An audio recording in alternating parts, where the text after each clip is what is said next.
Hi friends, எல்லாருக்கும் வணக்கம். இன்றைக்கி ஆந்திரா ஸ்பெஷல் புளிச்ச கீரை துவையல் தாங்க செஞ்சுருக்கோம். வாங்க எப்படி செய்கிறதுன்னு பார்க்கலாம். வீடியோக்குள்ளே போகிறதுக்கு முன்னாடி என்னோடய சேனலை சப்ஸ்கிரைப் பண்ணிடுங்க ஃப்ரெண்ட்ஸ்.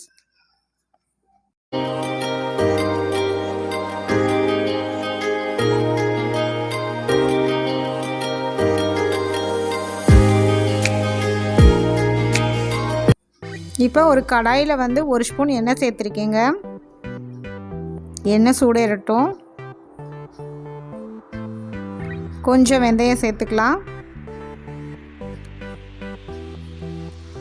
கொஞ்சம் மிளகு சேர்த்துக்கலாங்க. ஒரு ஸ்பூன் ஜீரகம் சேர்த்துக்கலாம். இப்போ இது எல்லாம் பொரிஞ்சு வரட்டும்.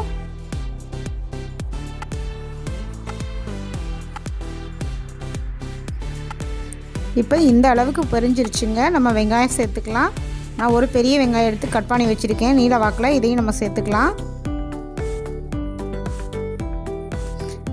ஒரு 10 பல் பூண்டு எடுத்து கட் பண்ணி வச்சுருக்கேன், சின்ன சைஸ் பூண்டு. இதை நம்ம சேர்த்துக்கலாம்.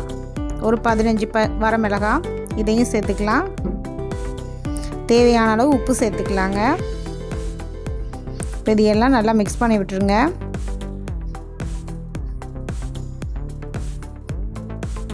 இப்போ இது நல்லா வதங்கட்டுங்க.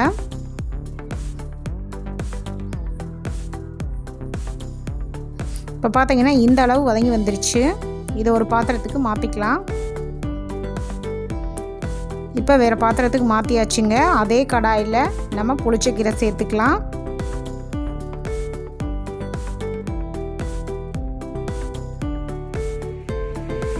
ஒரு பெரிய சைஸ் புளிச்சக்கீரை எடுத்து க்ளீன் பண்ணி வச்சுருக்கேன், அதை நம்ம சேர்த்துக்கலாங்க. இப்போ புளிச்சக்கீரையெல்லாம் சேர்த்தாச்சு. அப்படியே மிக்ஸ் பண்ணி விடுங்க. தண்ணி எதுவும் சேர்க்க வேண்டாம்.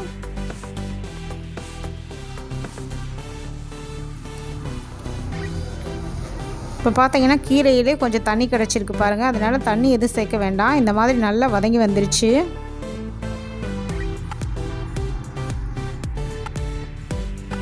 இப்போ பார்த்தீங்கன்னா இதை நம்ம இறக்கி ஆற வச்சுக்கலாங்க.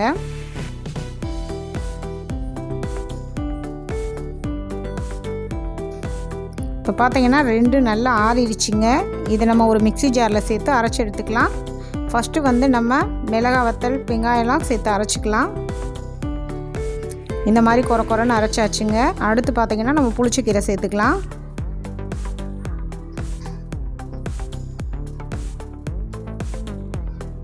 புளிச்சக்கீரை எல்லாம் சேர்த்தாச்சுங்க. ரொம்ப நைஸாக அரைச்சிட வேணாம், ஓரளவு குறைன்னு அரைச்சிக்கோங்க. அப்போ தான் சாப்பிட்றதுக்கு ரொம்ப டேஸ்ட்டாக இருக்கும்.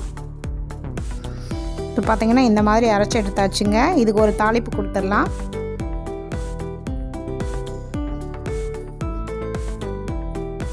இப்போ ஒரு கடாயில் 3 ஸ்பூன் எண்ணெய் சேர்த்துருக்கேங்க. எண்ணெய் சூடேறட்டும். கொஞ்சம் கடுகு சேர்த்துக்கலாம்.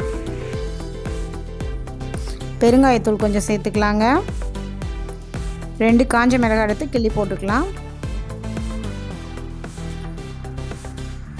இப்போ இது எல்லாத்தையும் மிக்ஸ் பண்ணி விட்டுருங்க.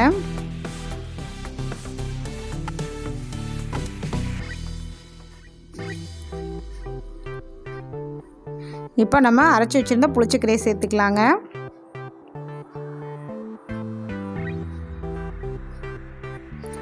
இப்போ எல்லாம் சேர்த்தாச்சுங்க. இது எல்லாத்தையும் நல்லா எண்ணெயோடு மிக்ஸ் பண்ணி விடுங்க. தண்ணி எதுவும் சுத்தமாக சேர்க்கக்கூடாது, அப்போ தான் கெட்டு போகாமல் அப்படியே இருக்கும். இந்த எண்ணெயிலே நல்லா மிக்ஸ் பண்ணி விடுங்க.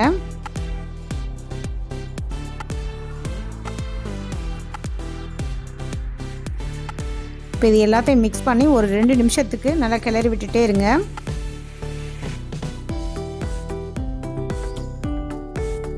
இப்போ எல்லாம் மிக்ஸ் பண்ணி சூப்பராக ரெடி ஆயிடுச்சுங்க புளிச்சக்கீரை துவையல். இதே மாதிரி நீங்களும் செஞ்சு பாருங்கள். செஞ்சு பார்த்துட்டு எப்படி இருக்குன்னு சொல்லுங்கள். என்னோடய சேனலை சப்ஸ்கிரைப் பண்ணிடுங்க ஃப்ரெண்ட்ஸ்.